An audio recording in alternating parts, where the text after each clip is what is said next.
Saturday Showdown, the ultimate touchdown for your college football fix. Each week, we'll dive into the hottest games, standout players, and pivotal moments that define the season.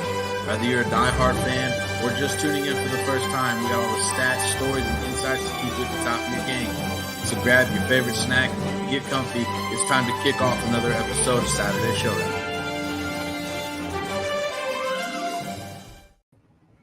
College football fans, welcome back. We are almost to the conclusion of week one of college football with Florida State and Boston College playing right now, where Boston College is up 14-0 in the middle of the second quarter over Florida State.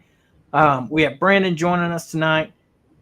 Guys, how do we feel about week one of college football so far? It was interesting. There was a lot of good games. There was I don't know if it was just like the first week jitters and rust, but I feel like, I know we're going to get into it, but it was surprising because there were some teams that even though they won big, they did not play very well against teams that weren't great. And I don't know what that means for the season. Like I said, first week, everybody's a little rusty, but some teams ought to be worried that, they got some stuff to clean up. Like you said, I think the best way to describe it is Boston College right now is beating Florida State 14-0. Yeah, that's very true. Once you start diving into some of these week one scores, we'll go through, and some surprises for me is Oregon only beating Idaho 24-14. Yeah. That is not a high-flying Oregon offense that we thought we'd see and what they had last year under Bo Nix. We know they have a new quarterback, Dylan Gabriel. He did have 380 yards and 2 touchdowns, but being ranked number 3 and you only come out and beat your opponent by 10 points. 10 points. Yeah, and in Idaho, listen, Oregon should not be winning by 10 points to any of these teams, to be honest, until you start playing the Michigans and the Ohio States, right, where it's going to be a tough game all around. We're used to Michigan beating any team that's not ranked by dubbing them, by putting 20, 30 points on them.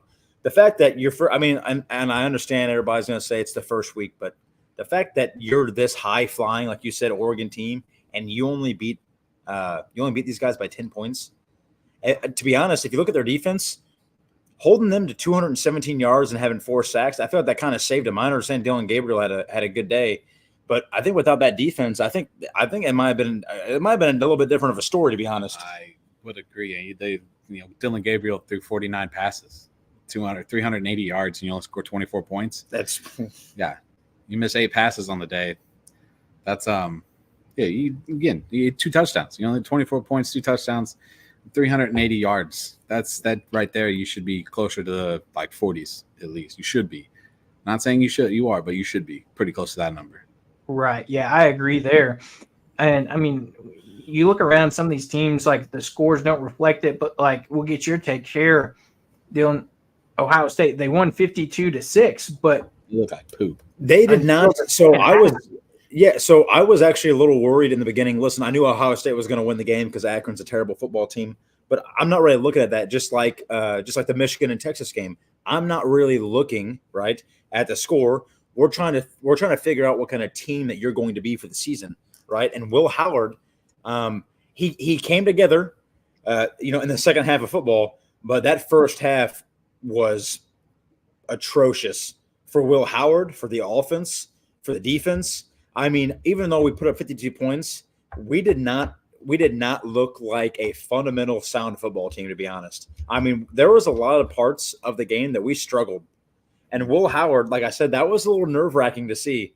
He did not play particularly well for parts of the football game against Akron. That's so in my head. What's he going to do against an Oregon? What's he going to do against a Michigan? What's a Penn State? Because at some point in time, we're going to have to play these big teams, and we talked about it, plenty of times. Especially, I said my biggest worry right now is how Will Howard is going to fit in to this offense. Yeah. And especially when they play those teams. That's been the worry from Will Howard, even at this time as Kansas State, is that he wasn't as efficient of a quarterback as he should be. And then, you transfer to a place like Ohio State where they have You know, where they brought in weapons, where they brought in running backs, they brought in, you know, guys who can play football. And we saw that out of the rookie, or not rookie, I don't call him a rookie, the freshman wide receiver this weekend too. Can't think of his last name. We had 2 or 3 touchdowns on the day too. But you look at the time of possession. The time of possession was 34 minutes to 25 minutes in favor of Akron. That right there should be a red flag if you're an Ohio State fan. Let's put it this way: Will Howard only had 228 yards against Akron. You know, we talked about it. Kansas State, you know, Caleb, we talked about it plenty of times. Kansas State, he looked good, but you don't play the teams that you play here at Ohio State. This is different football. This is the second hardest type of football next to the SEC. You're not playing small time teams anymore. You're going to go up against some of the hardest teams in college football. And I was nervous, man. I was nervous because Henderson didn't run the ball that great. He had 65 yards. He didn't run the ball that great. Judkins, he had 55 yards, but that was on 13 carries. So, I mean, I would like to see more out of that, but I don't know. To answer your question, it was nerve-wracking. For game one, I understand we won. I'm glad about that, but it was nerve-wracking to see. I was about to say that you kind of answered my question there. Was I don't think they have any idea who's going to be their main starting running back. You see 3 different running backs with carries. You know, you mentioned Henderson, 8 for 65, Judkins, 13 for 55. You also have James Peoples, 6 for 30 with a touchdown. So could this be a year where they have running back by committee, if you will, instead of one of these guys? Like from what they're saying, Quinshon Judkins is making a pretty penny, and he may not even be the main guy. Yeah, and I feel like that might be something they need to get figured out, because Ohio State has never been a running back by committee guy. I mean, they've committed to one person, and that's worked out every year for us. Yeah. I don't know how these 2 guys are going to feel, especially Henderson not going into the draft. You know, he came back to Ohio State because he wanted to beat Michigan. He wanted to win a national championship before he went to the draft, and he's done really well for us.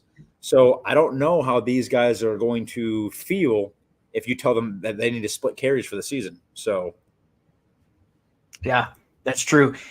And then you move over to one of the more marquee matchups that we even talked about, Dylan, that we thought would probably be closer than it was Miami and Florida. Miami going in the swamp and just, you know, taking Florida out to the woodshed and, you know, making it not even close, 41-17. And this Florida team just looked bad. And Miami looked really good. Cam Ward, you know, 26 of 35, 385 yards and 3 touchdowns. He had 1 interception, but didn't really look like it affected him that much. No, he definitely showed out. I mean, 100%. And everything that Jake said last week, if Florida could have actually did it, I think they could have won the game. But it seems they struggled on both sides of the ball. They couldn't really contain Cam Ward, like you said. The man threw for almost 400 yards and 3 touchdowns. He also had 3 carries for 33 yards.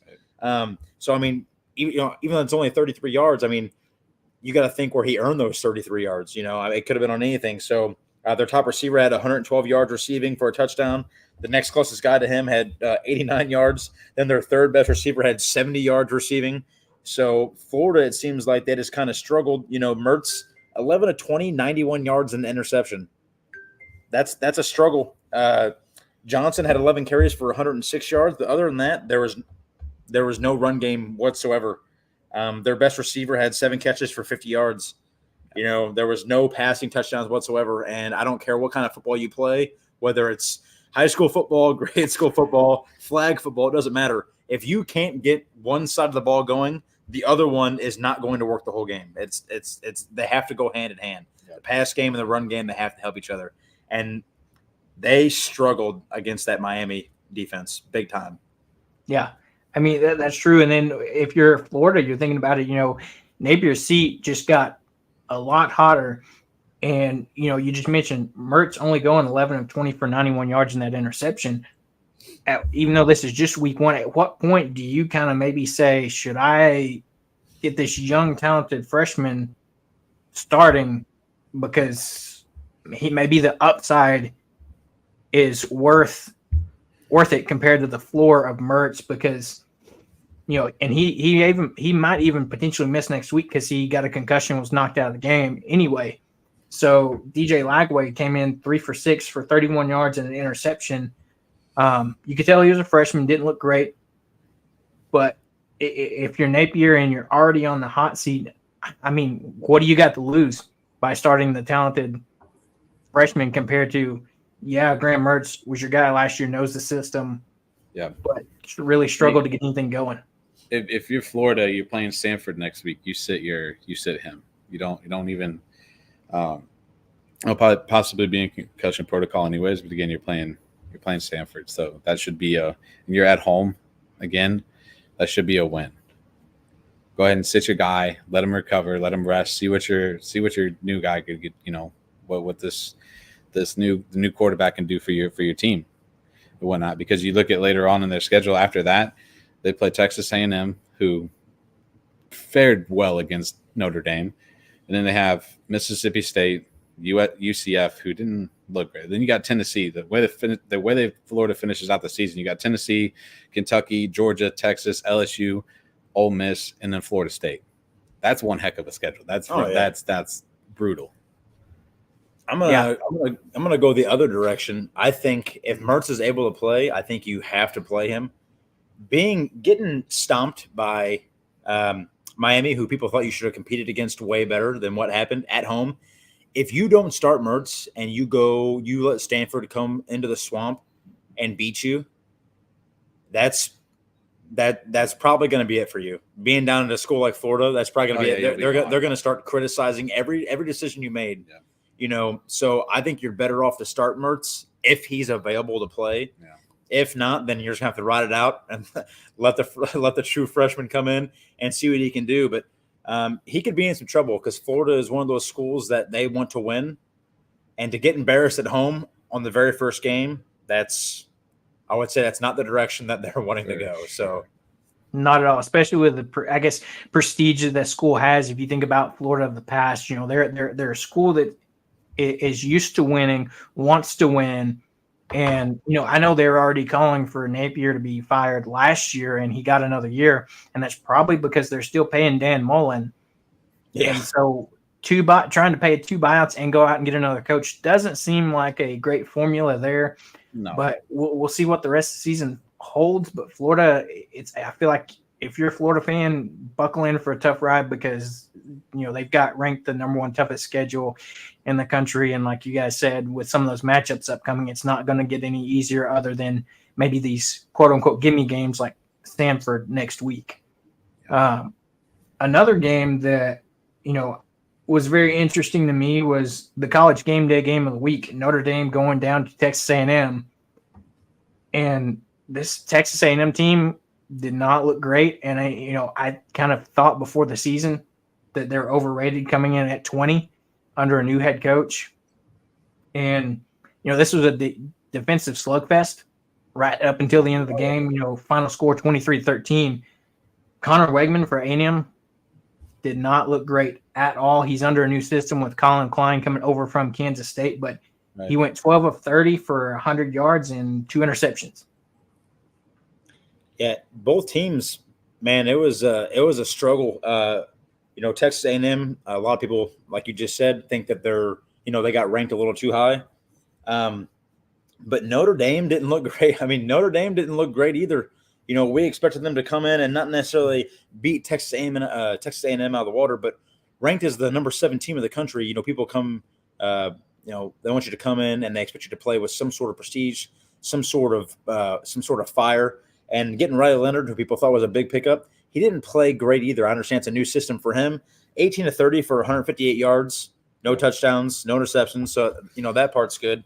But it seems like both teams on the offensive side got saved by their run game. That's kind of what it feels like. Love for Notre Dame, 14 carries, 91 yards and a touchdown. And Moss had 20 carries for 70 yards and a touchdown. So I couldn't imagine if the run game was non-existent for a college, game day, it could have been a really boring game. So we're lucky that the defense is kind of held up. But I understand Notre Dame won, but I think they better go back to the drawing board too, because I think they could be in some trouble in the season if they don't step up a little bit. And Texas A&M, I think they definitely could be in some trouble if they don't go back to the drawing board because 100. Not only did you only throw for 100 yards, but to have two turnovers at the same time, that's not a good first look in your first game, so. Yeah. Not at all. Plus, the mad news kept coming for A&M today as they announced that their starting center is out for the rest of the season. Nice. Ooh, I did not see that. Wow. I did see one of Notre Dame's wide receivers is going to miss a couple weeks too. Or could miss a couple weeks. And then you have a Texas A&M defensive back. He'll miss the first half of next week's game after he got ejected for targeting in this game. Yeah, that's right. Yeah, because that was clearly. There was no ifs, ands, or buts about that one. That was the drop of the helmet crown. Yeah, if the guy wanted to, he could have completely avoided that hit and just jumped over the guy. So, yeah. What? So I thought that game was fun to watch. It was entertaining, from start to finish. It kept you intrigued. My big thing is, you look at Riley Leonard played a heck of a game. I thought in his first game in Notre Dame, rushing for 63 yards too is impressive for a college, at least for a college quarterback in my mind. He put himself in some situations when he was running the ball that made you go, maybe you shouldn't be doing that. With the amount of pressure that's on Notre Dame right now, if he happens to go down, what would it look like without him? So I thought it was a fun game. I thought it was a good game overall. The only downfall on Notre Dame's part, you had 11 penalties for 99 yards. Yeah, got to get those penalties cleaned up.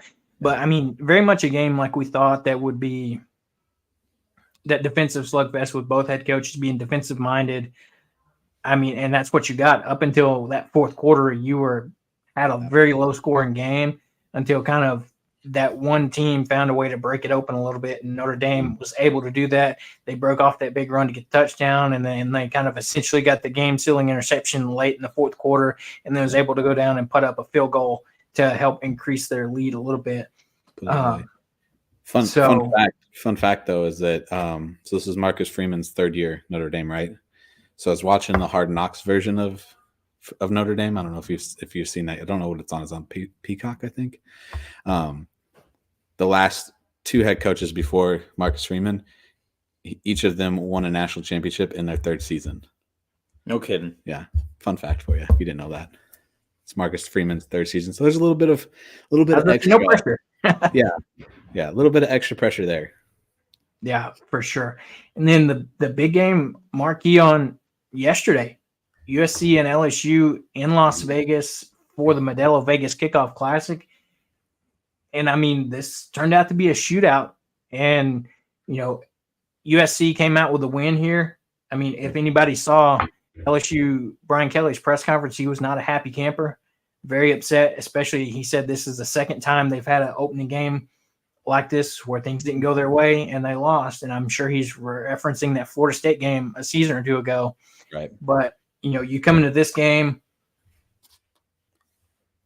I feel like USC might not struggle as much with having to replace Caleb Williams. Miller Moss had a heck of a game, 27 of 36, 378 yards and a touchdown in his first, or not his first start, but his first start as the true starter at USC. And then on the flip side, that Garrett Nussmeier for LSU didn't necessarily impress me a ton. He did have 304 yards for 2 touchdowns and an interception. He's only saying that because he's an Arkansas fan. That's fair. But, what did you guys think of this game? It was interesting. So I know I had talked a lot of trash on USC. Not that they were going to be as good, especially with having to replace Caleb Williams and losing a lot of their talent. But to come in and beat the number 13 LSU, I don't think LSU is as good as they were last year, obviously. But to come in and do that to LSU, that was impressive, man. To come out and steal a win, that was very impressive. USC and Miller Moss performed big against a team that has a very good defense, and obviously they have a good offense too. But to come in and do that to LSU, it was good to see. I think the main points of this game, the main turning points of this game, were one. LSU had thrown an interception. They had a turnover, obviously, and they also committed 10 penalties for 99 yards, while USC had 0 interceptions, 0 fumbles lost, and only had 6 penalties for 50. Yeah. So LSU, it seemed like they made some mistakes and they played a little bit of undisciplined football, and that looks like it might have led to their ultimate demise. But overall, I will have to take back what I said. It was a way better game than what I thought it was going to be. It really was. Miller Moss, I have to give him every credit because he played fantastically. Yeah. He did, man. He did. To have shoes like that to fill, because it is Caleb Williams. Don't get me wrong. People praised him for college football. Praised the 7-5 quarterback. I mean, he came in and Miller Moss came in and did his thing, and he did it very well.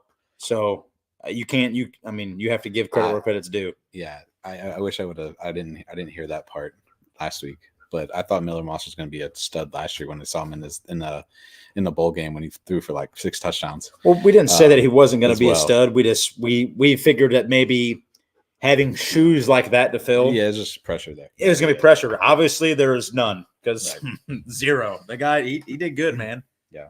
Yeah, that's true. And the amount of offense is insane. Also. Yeah. Both over 400 yards total offense is wild, dude. Yeah. And I mean, another fun fact, just because you want to bring it up, Brendan, Arkansas managed to win their game like they should have, 70-0 over UAPB FCS team. Oh my Lord, have mercy. Yeah. Which they actually shortened the third and fourth quarters to 10 minutes apiece after halftime because it was 49-0. Yeah. But the impressive stat to me, regardless if it was an FCS team or not, Arkansas went 10 for 10 on its offensive drives. Right. Scored a touchdown every drive that we had the ball. This is the first time it's been a while since that's happened. I thought I saw something on. It was the first time in program history. Yeah. So that's impressive in itself. That's hard to do. I was about to say, whether you're playing an FCS team or not, to be able to score every time you touch the ball, that's just something you don't hear. So, that gets me excited as an Arkansas fan as we go into a big matchup this week. This should be, yeah. But, you had, our new quarterback that transferred over from Boise State, Taylor Green, 16 of 23 for 229 and 2 touchdowns through the air. Also rushed for 88 yards and 2 touchdowns on the ground. Yeah. Starting running back, 8 carries for 101 yards and 2 touchdowns. Are they all coming down here? But any other games that kind of y'all want to mention, talk about? I got to talk about it. Michigan, I got to talk about it. Oh, I thought you were going to talk about Vanderbilt. Michigan, I'm sorry. I understand they won, but a 30-10 win over Fresno State is not impressive as a number 9 ranked team at all. Warren, the starting quarterback, finally for Michigan, 15-25 for 118 yards, a touchdown, and an interception. Michigan is going to have some problems, and they're going to start next week when they play against Texas. There's going to be some issues arising next week if they cannot get something figured out, because if it wasn't for Mullings having 92 yards and getting that offense moving,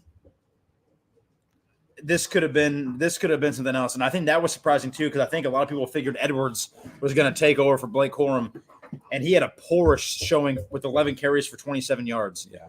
And I think a lot of people might have been surprised by that. I think Michigan I think they don't exactly know what kind of direction they're going to go with their offense. And if it wasn't for Fresno State, if it wasn't for them playing Fresno State, I think this could have been a different game. Their defense definitely saved them in this game, without question. So I had to talk about it because I can't stand Michigan. But Fresno State's quarterback went 22 of 36 and put up 235 yards and a touchdown. He did have 2 interceptions, but I'm just saying, if Fresno State was 20% better team, and doesn't throw and Keene doesn't throw those 2 interceptions, I think this might have been a different story for Michigan in their first game. So I had to talk. I hate Michigan, so I had to talk about it. I'm sorry. No, that's fair. That's fair. Yeah. I like Jackson Dart had a heck of a game, an absolute monster of a game. So did Ole Miss. They come out right off the bat. They were not letting Furman have any opportunity to touch the football at all. It was 54. It was 50. My math right. 54-0 at half. Yeah, they won 76-0 total. 76-0 is the final score. Jackson Dart played a outstanding outstanding game. 22 for 27, 418 yards and 5 touchdowns. If that doesn't tell you that Ole Miss is going to be good, then I know there was a lot of question marks around Ole Miss and what kind of team they're going to be, but if Jackson Dart's going to play that type of football as a quarterback, there's a very good opportunity, a very good chance that they win the SEC. We had him in our Heisman talk, so Yeah. I understand Furman's not a good team, but it doesn't matter as long as you come on and have a good showing in your first game, which he did. I mean, you're putting yourself on a platter there to begin with. But yes. Caleb, we had talked about it plenty of times, and I watched this game when I was in the gym, and I was very curious to ask you to kind of get your thoughts on it. So I understand that Texas played Colorado State and they won 52-0, but we had talked about Texas possibly being a powerhouse team, right? And possibly, being the team that could possibly take down Georgia, if they play well. After watching that game, I understand they won 52-0, but after watching that game, how do you feel about Texas? Because overall, I wasn't 100% convinced that they're as good as they were last year. But I was just watching that. I know we had talked about it, so I was curious to kind of get your thoughts on how you think Texas, on how they are overall as a team so far. Yeah, I think they're easily, up there deserving of that number 4 ranking. I think when you talk about them in the SEC, I think right now, especially looking at this week 1, we talked about it. I think your top 4 right now in the SEC is easily Georgia, but vying for that number 2 through 4 spot, you've got Ole Miss, Texas, and Alabama that are all have that potential there. And I think this Texas team, we see them winning 52-0. Quinn Ewers comes out, throws for 260 yards, 3 touchdowns, 1 interception. You even got to see a little bit of Arch Manning coming out and throwing for 95 yards and a touchdown. But it doesn't seem like they're missing a beat from last season. They come back, ready to go, reloaded.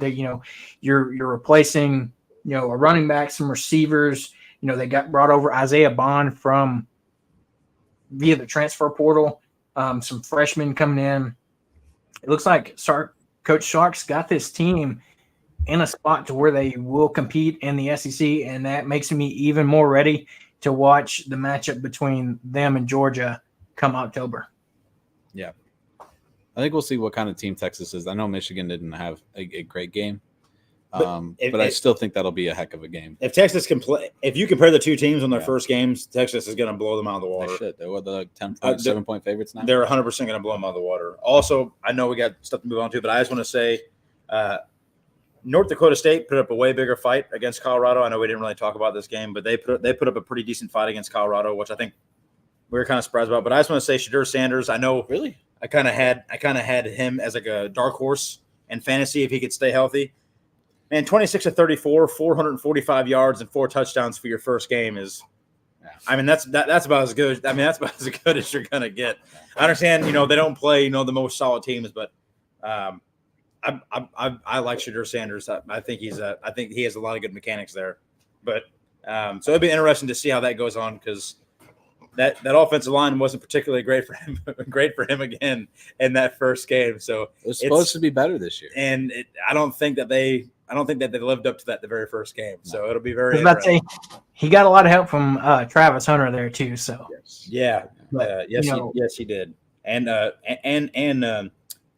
Horn Jr. as well. That man had 198 yards receiving and a touchdown. So and Travis Hunter was just, he'll be a top 5 pick, I would imagine. Some point in time when there's a draft. I mean, the kid is incredible. So, I just want to say it's interesting. It's going to be interesting to see how their season goes as well. Because, I'd say they got lucky on that one. I would agree. I think they definitely they snuck by. I think they found a 4-leaf clover on the turf, in Colorado because that was one that they could have easily.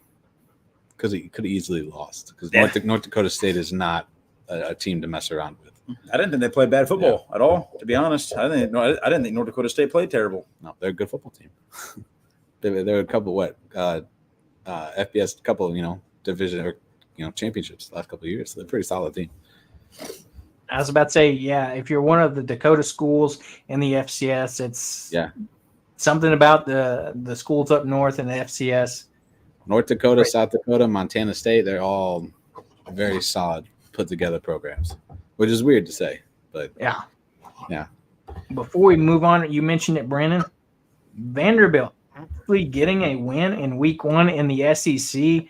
Good job, Vanderbilt, for, kind of showing up, if you will, and representing and not being bottom of the barrel like we're used to seeing. They came out and beat a Virginia Tech team that was projected to be a dark horse potential for the ACC conference champs.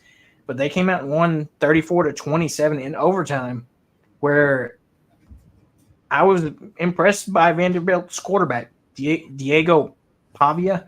Came out for 190 yards, 2 touchdowns, but also 104 yards rushing on the ground and a touchdown as well. It seems like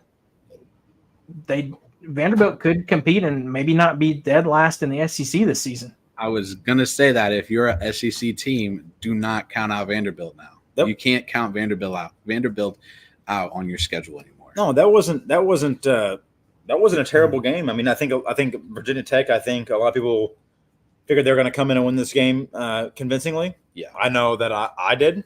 I would say that overall that they're a better team, and the Vanderbilt came in. I know he only threw 16 passes for 190 yards, but he completed 12. He only missed 4 passes on the entire game.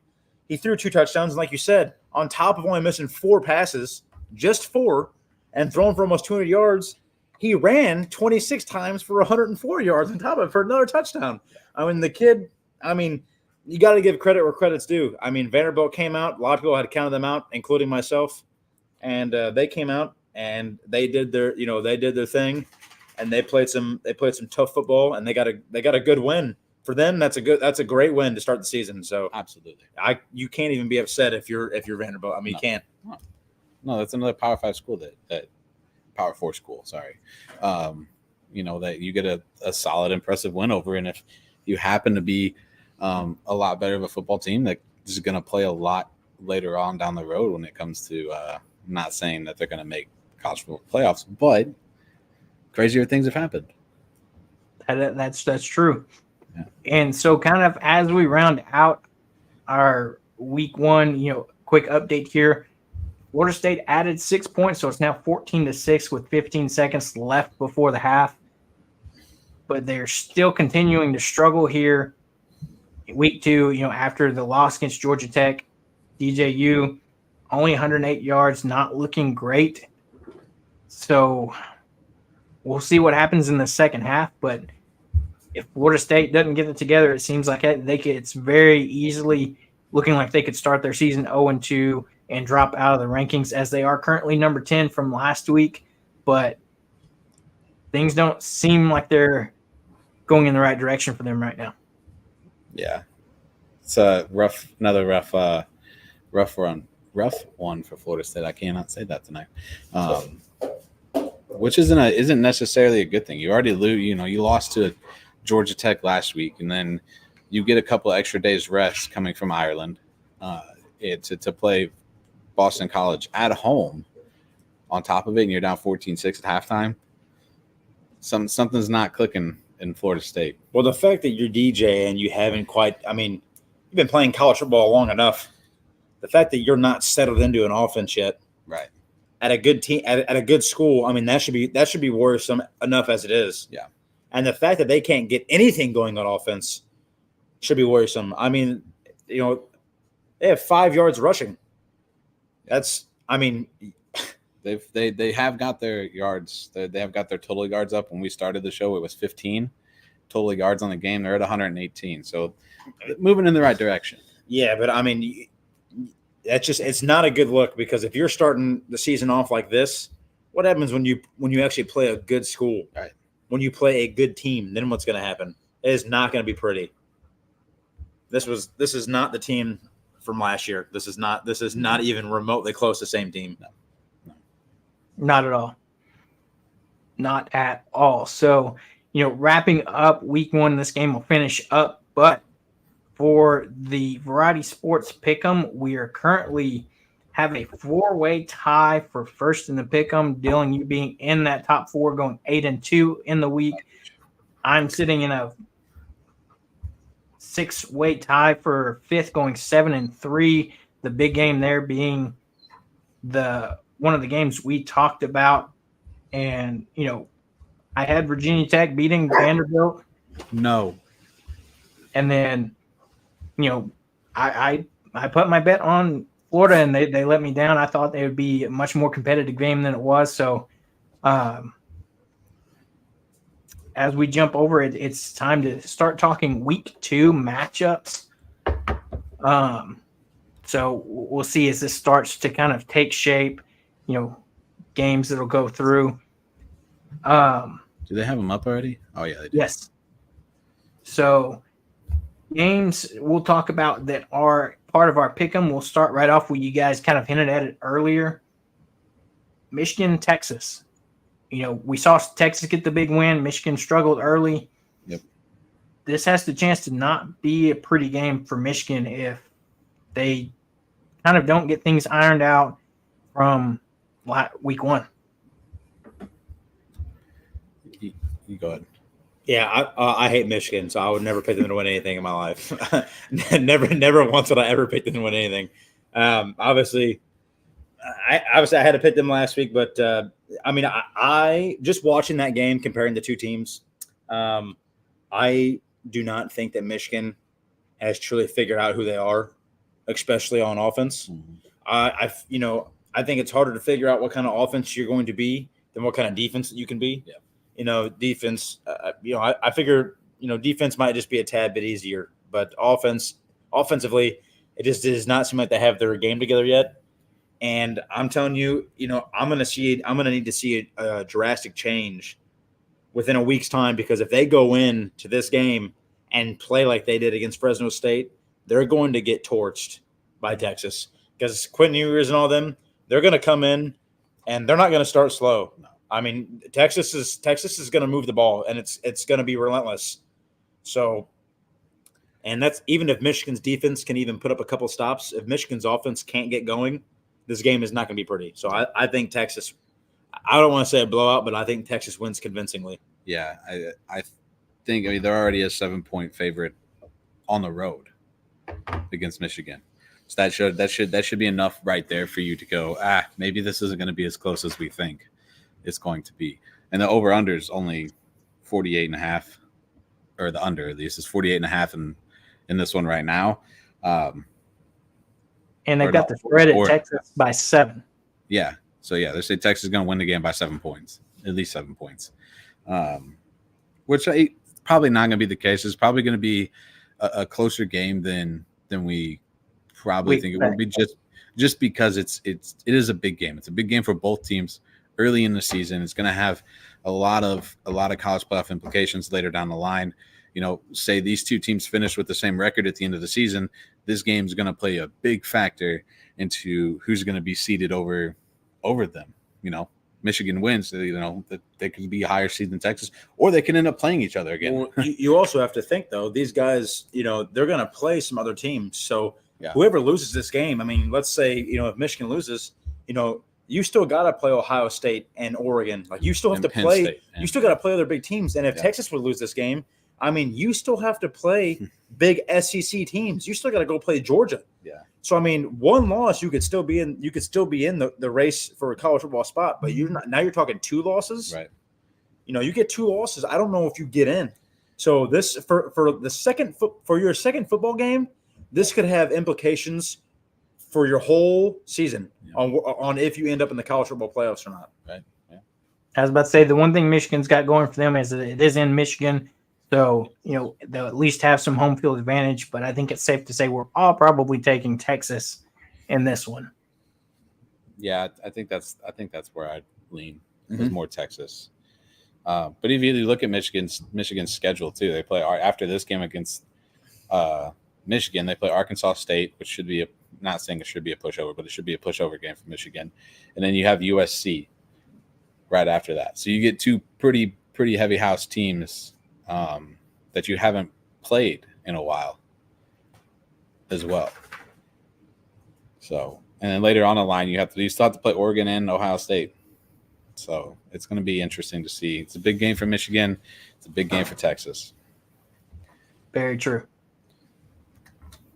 Coming in the second game of the week in the Pick'em, we do have my Arkansas Razorbacks on the road at Oklahoma State in Stillwater, a game that I feel much better about after week one, not taking a ton from, beating up on an FCS team, but just from seeing our offense, Bobby Petrino being back, I think the spread's 8 in this one right now, or Oklahoma State's favored by 8.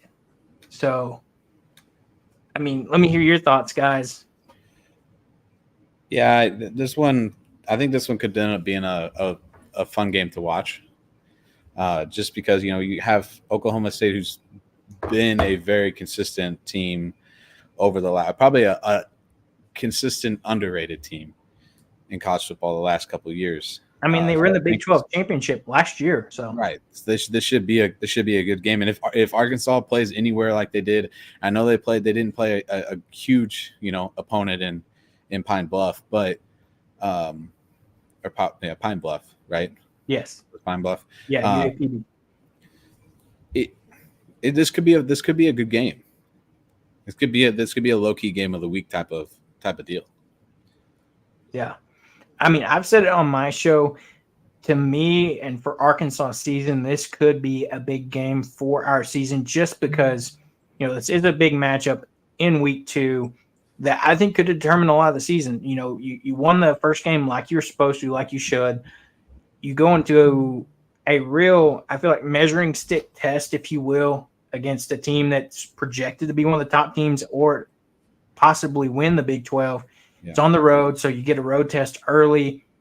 And, they've got Ollie Gordon. You've got Alan Bowman that seems like he's there for his 9th year of college football. They've got an experienced line. But, they won their matchup against South Dakota State in week 1. I wasn't that impressed. They got the job done. They got the win. Right. But I think this is, like you said, could have the chance to be an interesting game, especially with what can Arkansas and the return of Bobby Petrino do, with some of the talent and weapons Arkansas has. So, in this one, I'm taking Arkansas clearly, but what's your guys' picks in this one? I'm going to take Oklahoma State. If their defense can get figured out, it could be a problem for Arkansas. Bowman went 25 of 34 for 267 and 3 touchdowns.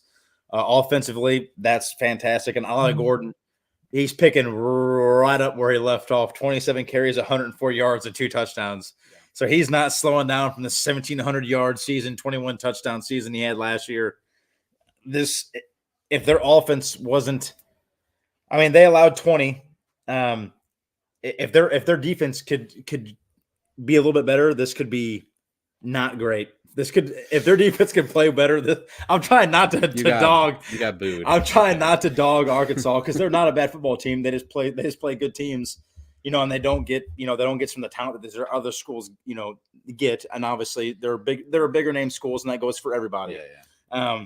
But I don't know. I'm not saying they can't win. Obviously, we've seen crazier things happen so far, but I think this game could be bad. But I'm going to take Oklahoma State. I'm sorry, Caleb. I got to take Oklahoma State. I'm sorry. I might change my mind later on, but give me the Razorbacks. give me the little bit of a sleeper team that people are kind of doubting right now. Let's see it happen. Let's see what they can do. Let's see what the Razorbacks can do. It's a big game for them. It is. It is. For both. With the disappointment of last season, kind of we had high expectations going in. Things kind of went off the tracks, if you will. This is a key year, kind of similar to Napier. We're talking about this is a big year for Pittman and Arkansas. Arkansas did, I think, probably, in my opinion, the smartest move you could in the offseason with trying not to deal with a huge buyout and bringing in, Bobby Petrino, former head coach of Arkansas, but one of the top offensive minds in college football. We know what he did in years past at Arkansas with his high scoring, high efficiency offenses. So now is going to be the test on, we saw, like we talked about earlier, you went 10 for 10 against the FCS team, scored every drive. you looked like you won the game like you're supposed to. It was a clean game. But now what do you do against a Power 4 level team on the road that was in their conference championship game last year? How can this defense be tested against, like you said, Alan Bowman and Ollie Gordon, a more high-flying offense? And it'll be a test for Arkansas. And like I said, I think it could be a big factor into, what do we expect the rest of the season, because Arkansas does play in the SEC, and it's not going to be an easy road down the stretch. Yeah, that's true. Very true. Next up, you have Georgia Tech taking on the Syracuse Orange. That's easy one. I think it's got to be Georgia Tech, man. Yeah. They are, they played Georgia State. They won 35-12. I mean, the score is what the score is. But these guys just put up 500 yards of total offense. Right.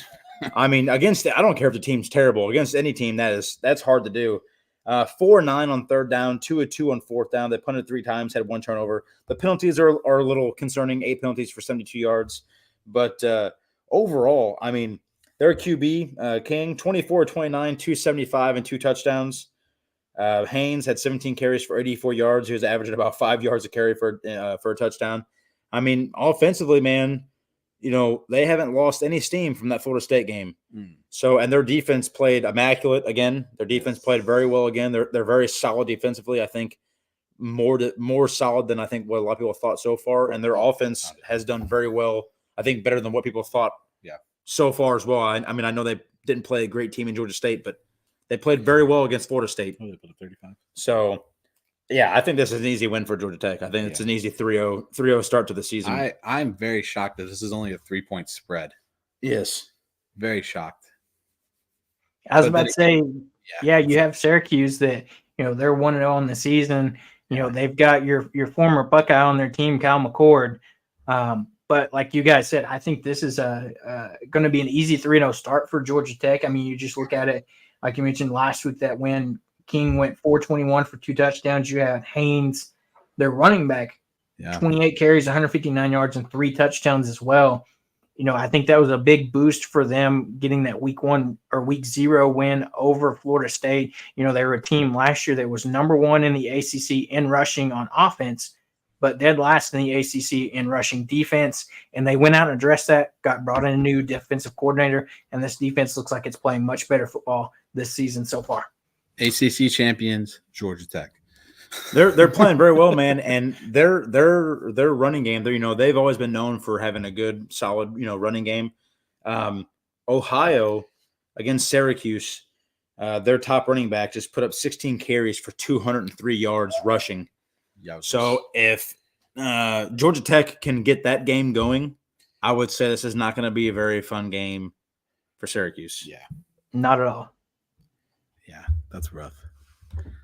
Could you imagine, though, Georgia Tech getting into the college football playoffs? Damn. Never say never. Insane. Yeah. Next matchup of the week is Cincinnati taking on Pitt. This is a game where, Cincinnati had that run a couple years ago. Next season fell off a little bit, so we'll see what they bounce back and do, since they are officially now part of or switched over conferences now. This is another one of those games that the spread's they've got Cincinnati by 2 with an over under 59.5. Yeah, it's nuts. I was about to say, I'm taking the under on this one. I don't think this gets over 60. There's no way. I don't see it happening. But I'm gonna go Pitt. Okay. Pitt. Give me the Pitt Panthers. Just because of their names. I like their logo. Logo colors are cool. It should be a good game. Not one I'm going to watch, though, probably. I was about to say, I'm going to take Cincinnati in this one. Dylan, it's up to you to break the tie. Which way are you leaning in this one? I think I'm going to have to go Cincinnati as well. Go Bearcats. Sorsby played very well. 383 yards, 2 touchdowns. Pryor had a very good game as well, 105 yards and a touchdown. But it should be an interesting game because Pittsburgh he played very. I mean, both their offensive guys played very well too. I mean, Pittsburgh quarterback 30 of 40 for 336 and a touchdown, and then Reed had 14 carries for 145 yards and a touchdown. Now, don't get me wrong, they played Kent State, so I mean, but they did put up 55. So Pittsburgh, it's no joke either. I could see why it's a close spread. Yeah, but I'm gonna have to take Cincinnati. Yeah, Cincinnati. So I think that'd be the Cincinnati wins. If they did win. What's next? I was about to say, you move on. You've got a big game, week 2, Iowa State. We talked about before Iowa. You've got the team that they're in the past have been known for scoring very few points and having really tough defense. Well, week 1, they took on Illinois State, another one of those smaller schools, won 40-0. You had Cade McNamara, the Michigan transfer, 251 yards and 3 touchdowns. Yeah. Johnson on the ground for them, their running back, 119 yards and 2 touchdowns. This might not be the Iowa team of the past where they rely on field goals and tough defenses to win games. No, they played well. I mean, it was not a boring game like it usually is. They win by 3 points or 6 points or a touchdown or 10 points. I mean, they played very well overall. Like you said, Cade McNamara, it looked like he was more comfortable this year in the offense than he was last year. They seemed to get both sides of the ball going with the offense, the pass and the run game. So, I mean, they looked pretty comfortable. I mean, which you don't get at Iowa in the first place. Yeah, and I mean, and obviously they have a sound defense. I mean, didn't allow a single point scored. Yeah. They did have 7 penalties for 50 yards, but they had 34 minutes of possession to Illinois State's 25. But I mean, they blew Illinois State out of the water. 492 total yards to Illinois State's 189. So I mean, they dominated literally every aspect of football. But I mean, if Iowa, I know they didn't play a very good team, but if they could keep this up, they could be very scary because they've always had a hard-nosed defense, and we've always said if they could get a good offense, they could always make a run at something. So, yeah. And on the flip side, that you look at Iowa State and their week 1 matchup, they won, but it was not as big of a win as you thought as they beat North Dakota 21-3, where your quarterback put up 267 and 2 touchdowns, but you had a really non-existent running game. You had Abu Sama, 5 carries, 36 yards. Carson Hansen, 6 for 20. Jalen Jackson, 4 for 13. No scores. Their quarterback did rush for 8 yards and a touchdown, but this seems like an Iowa State team that, they struggled week 1 against the North Dakota team. And like we said, if they go up against this Iowa team and their hard-nosed defense, and that right now seems like they found an offensive rhythm week 1, it could not be a great game for Iowa State in this one. No. I'm taking Iowa. It's an Iowa City too. You look at an Iowa team that just shut out their week 1 opponent, who scored 40 points for the first time in 100 years. So let's give me Iowa. Yeah, I mean, we know one thing solidly about Iowa, whether they're ranked or they're unranked. They play good defense. They play great defense. They do. And so I'm just going to go ahead and say if they can do half of this against Iowa State, it's going to be a blowout. Well, it really. I mean, it's going to be a blowout. We know their defense is always good. It's never they don't have a bad defense. Yeah. If they can do 50% of offense, it's going to be an absolute smoke show against Iowa State. So agreed. Caleb, who do you got? Iowa. Yeah. So it's Iowa across the board here. I think this could be an interesting game to keep an eye on. Paramount Plus. I'll be watching that one. You can watch that through Amazon Prime, actually, if you didn't know that. Yep. I was about to say, coming up next, we talked about it in our preseason shows. The number 22 ranked, I didn't think I would ever say this, the number 22 ranked Kansas Jayhawk football team taking on Illinois. Initial thoughts here, guys? This should no doubt be a Kansas win. Illinois is a good team. They're not going to be a slouch, but this should be a Kansas win. I'm trying to pull up the things, but my phone's being slow. I was about to say, while you got that going, you've got this Kansas team that they're a team that they're 6. They bring back a dynamic duo with their quarterback, running back. You got Jalen Daniels back, David Neal, your two guys. They took out Lindenwood Lions 48-3 week 1. You had Daniels go 148, 1 touchdown, 1 interception. Devin Neal, 112 yards, 2 touchdowns. Yeah. Then you got Grimm with 111 yards receiving yards, 1 touchdown. Also, on that one, they're 67% in the matchup predictor to win this game against the Fighting Illini. So I don't see how. Again, don't look past Illinois because they can surprise you. And with this game being a 6:00 start time on, when is that? Is that on a Friday? No, it's not Friday. Nope, it's Saturday night, right? Saturday at 6 p.m. Yeah, with it being a late start. FF1.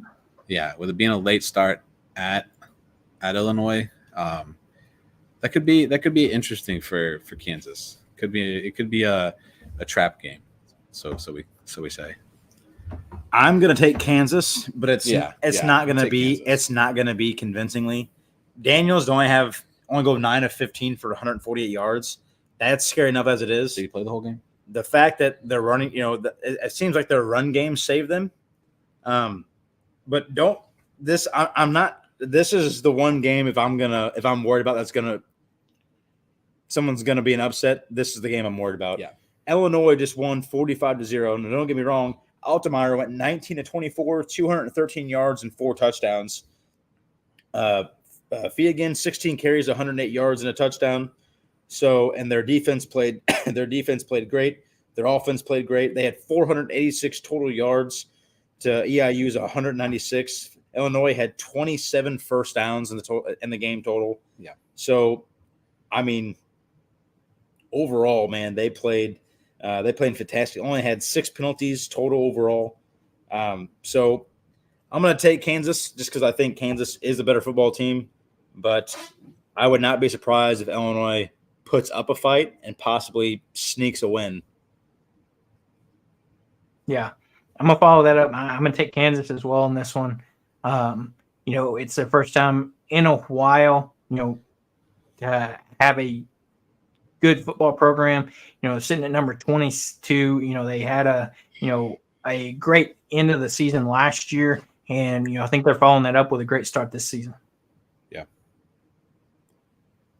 I'll agree. And then let me move it down. I got you. Hold on. Well, bam. Up next, one of the bigger matchups for this weekend, Tennessee taking on NC State Wolfpack. And I don't know about you guys, if you watched any of this Tennessee game, it looks like Tennessee might just have found their quarterback for the next foreseeable couple of seasons. Nico, I'm not even going to try to pronounce the last name, Nico. They took care of business against Chattanooga 69-3. He came out, went 22 of 28, 314 yards and 3 touchdowns. They also were able to run out their second and third string quarterbacks to play in this game as well. You had Dylan Sampson on the ground, 12 catches, 124 yards and 3 touchdowns as well. Yeah. And then Dante Thornton, their top receiver, 3 receptions, 105 yards, 2 touchdowns. Brew McCoy, 6 catches for 89 yards. This seems like a Tennessee team that could be right up there with that Tennessee team that you had a few years ago with Hendon Hooker that, made a run for the, at the time, SEC East and, did take down Alabama at home. So this could be an interesting game from that prospect, but don't count out NC State. They've got Grayson McCall. If that name sounds familiar to you, it is because he is Grayson McCall from Coastal Carolina that transferred over to NC State to take over that program. And, they had a good week 1 win as well. So, I think this has the chance to be an intriguing game. And, potentially when you're talking about Tennessee, what they could do towards, they're right there on the outside looking in potentially potentially making the college football playoffs. Yeah. I think we saw a lot out of Tennessee this week. I think we saw a surprisingly surprisingly good Tennessee team that is good as NC State might be. I don't think they got a chance against Tennessee. No, not if Tennessee plays the way they just did. Tennessee looked great. Don't get me wrong. McCall had a good game, 318 yards, 3 touchdowns. So did Jordan Waters. 123 carries, 2 touchdowns. But this isn't WCU. This is Tennessee. Tennessee's pretty solid. They've been a soft football program for a handful of years now. And that Leva, I can't, I don't know his full last name, but he played great, man. He played fantastic. So yeah, I think Tennessee wins this game with ease, to be honest. I think they win it by 10. No, I wouldn't doubt if it's a 2-score game. Wouldn't surprise me at all. It's a 2-score game. I was about to say, so I'm going to take Tennessee in this one. I think that's the consensus across the board here. I think it's just easy. I mean, it's hard to, the way Tennessee just looks, it's hard not to pick them. Yeah, that's true. Yeah. Next up, another potential big-time matchup. I mean, surprisingly, the predictor here has Nebraska favored in this one. You got Colorado going on the road to Lincoln, Nebraska, where, you have Nebraska and their, I guess, you want to call him freshman phenom Dylan Raiola, taking over that program where they had a week 1 win 40-7 over UTEP. When you look at that game and the breakdowns for his first game, you had Raiola go 19 of 27 for 238 yards and 2 touchdowns. On the ground, you had a almost committee backfield here. Isaiah Neal, their leading receiver, 6 receptions, 121 yards and a touchdown. And then, we just talked about what Colorado did last week, in that close game against South Dakota. I think this game could have the possibility of, I don't want to call it a quote unquote upset because Colorado's not necessarily ranked, but for what the expectation is for Colorado, this game could burst some Colorado bubbles real fast if they're not careful and play much better than they did last week. Yeah.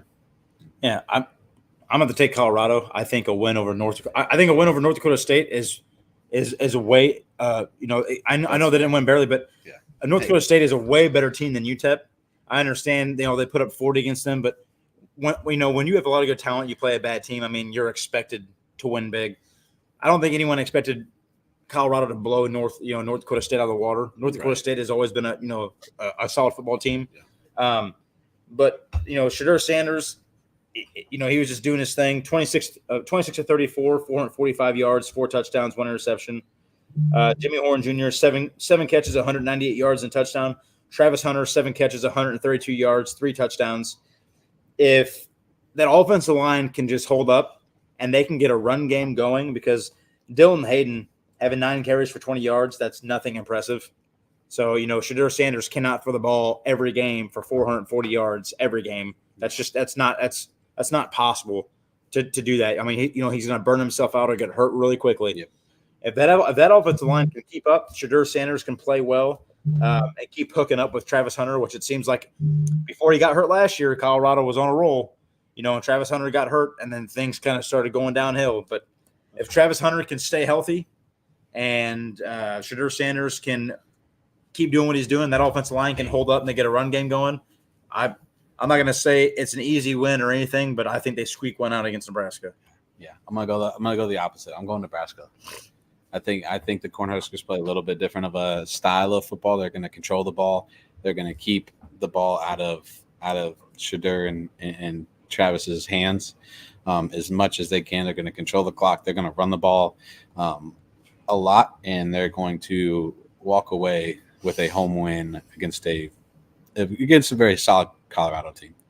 Also, I just want to say 21-6 Boston College. Yeah. All I want to say. So, okay.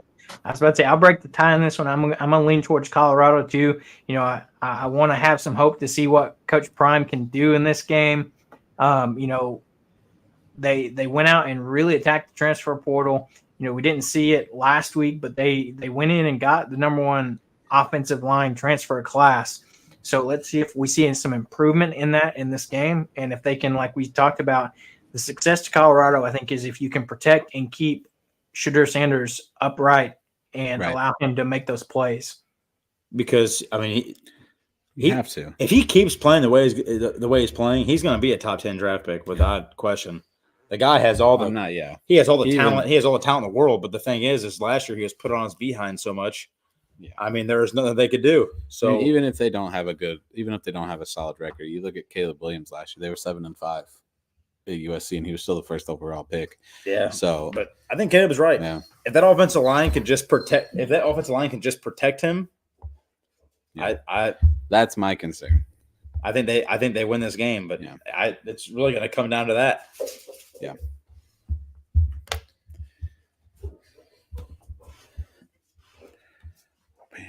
Next up, we have Texas Tech taking on Washington State. This one's going to be a late one kickoff at 9 p.m. on Fox.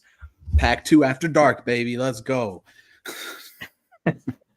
Very true. And it seems like as we keep going, these spreads keep going down with us as the spread in this one. Texas Tech, 1.5 in this game.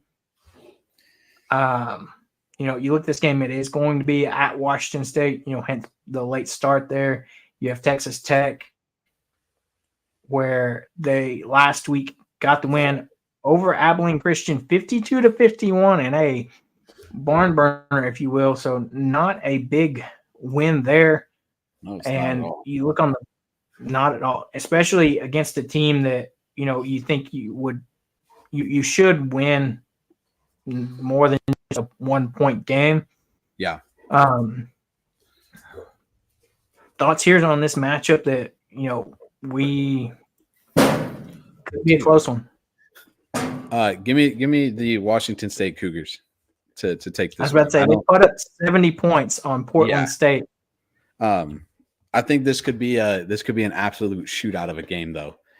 No pun intended in the Texas Tech Red Raiders. I think this could be a, you know, game that we look back and it's a 65-62 overtime win type of game, which would be a blast to watch because it's a late game as it is.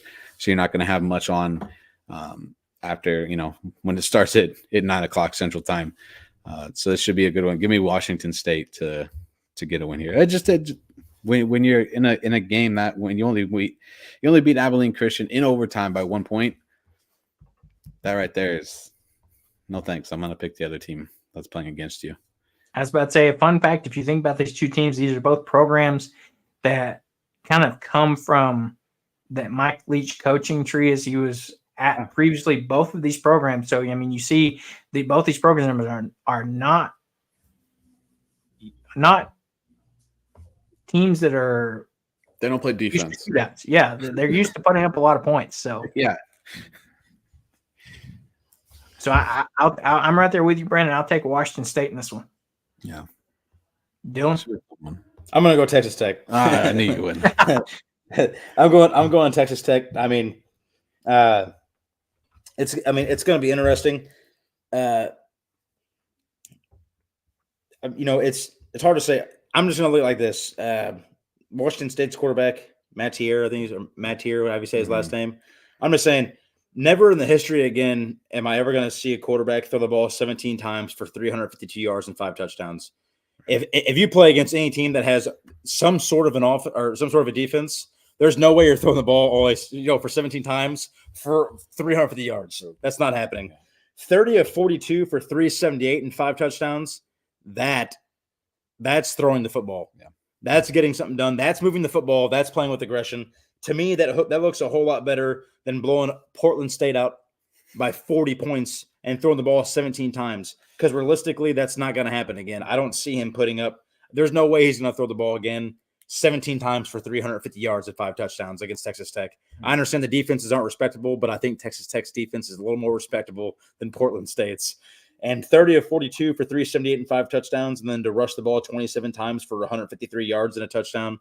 I think that offense has a little more boom to it than playing against Portland State. I understand they put up 70, but that's not impressive. Yeah. I mean, that's not that impressive. That's like Oregon when they played that team I forgot what team that was last year, and they beat them like 91-0. It was the same team as Portland. Yeah, I mean that's not great, you know. So I'm pretty sure it was Portland. It was the same team Washington State just played. It's going to be a shootout. Yeah, it's going to be a shootout without question. I don't see how it's not, but I'm gonna go against you guys and take Texas Tech. Yeah, all right, that's fine.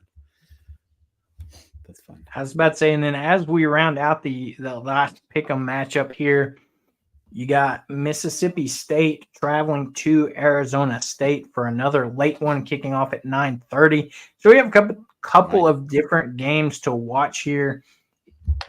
You have Mississippi State coming off a 56-7 win over Eastern Kentucky, where, you know, they have a new quarterback under center. You know, you had Will Rogers transfer to Washington.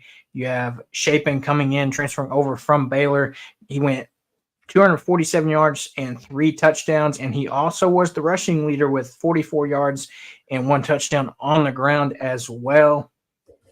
And when you look at Arizona State, who they are playing, they're coming off of a game where, you know, they're 1-0 as well. You know, they beat Wyoming 48-7, a Mountain West team. So this, I think, has the potential to be another one of those potential shootout games. You've got the, you know, East Coast or West Coast team taking on an SEC school. So, yeah. What division does Arizona State play in? The big. They moved over to the. No, they're in the Big 10. They went with Big 12. You're right. Big 12. You're in the Big 12? Big 12. Mississippi State's in the SEC? Yeah. Okay, give me Mississippi State. I'm just saying, dude, Mississippi State's, whether they're ranked or not, they always put up a tough fight against everybody they play. They really do. They're a good football team. You know, it's just hard to compete when every team in the SEC is great. So, but you know, they still play SEC football, and it's Mississippi State going against Arizona State. I'm not picking Arizona State. It's different. It's different in the SEC. Yeah, I have no dice in this matchup at all. I'm gonna go Arizona State just because their running back's last name is Scatterbo. Just because I also need to get a win. I need to get some. That's not going to give you an extra win. That's 100% going to give you an extra Give me loss. Arizona State. Give me the Sun Devils at home to win and beat Mississippi State. I just threw up in my mouth. Yeah, you're welcome. I mean, the guy's name is Scatterbo. That's If that's not the coolest running back name ever, then I don't know what is. I was about to say, are you going to take the outright win, or are you going to take them to cover? Give me no. You fall through that. Win. Yeah, don't back out now. Outright win. Yeah, don't back Arizona out now. State. Yeah, beating the Mississippi State Bulldogs. That's disgusting. And showing everybody that the SEC is not America's conference. But the Big 12 is. Why not? I was about to say, we'll remember that SEC confidence, Dylan, as you know, I believe you picked another Big 12 team in our pick'em, so you know, a little torn confidence there between conferences. So, yeah, that's just, I just don't see Arizona. I don't see how Arizona State can pull off a win against Mississippi State. So. We'll see. Former Pac-12 after dark game right there. That's true. So Big 12 after dark now? Is that what it's going to be? I would think so. I mean, you're going to have a lot of these late games with, you know, Arizona and Arizona State both being in the Big 12 now. Yeah. But as we kind of wrap up this week 2, is there any other games that weren't on our pick'em that you guys want to talk about that could be potential? Yeah. I do want to ask you one from last week. Last week, Caleb is not convinced that Mizzou is a good football team, or that they should be where they're at right now. Look at this. Okay. He was not convinced. He said it last week. He said it since we started. I think I have not harped on him. Jake said it too. Yeah, I have not harped on him at all. I did not completely disagree with him. All right. But after they win 51-0, I understand it was not against a great team. No, it wasn't. Okay.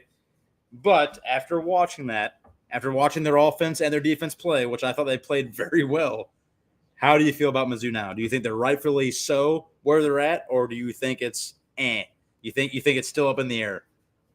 I still think it's up in the air. Come back to me after we get about, they play Alabama and Oklahoma back-to-back weeks. I was going to say Boston College next week.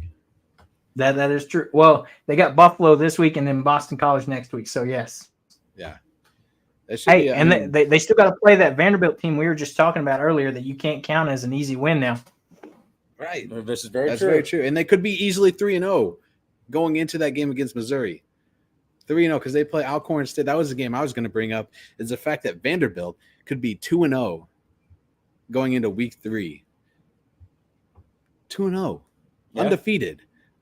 Undefeated.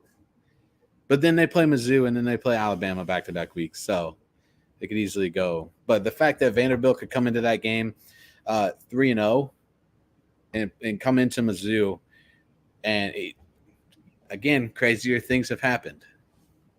Crazier things have happened.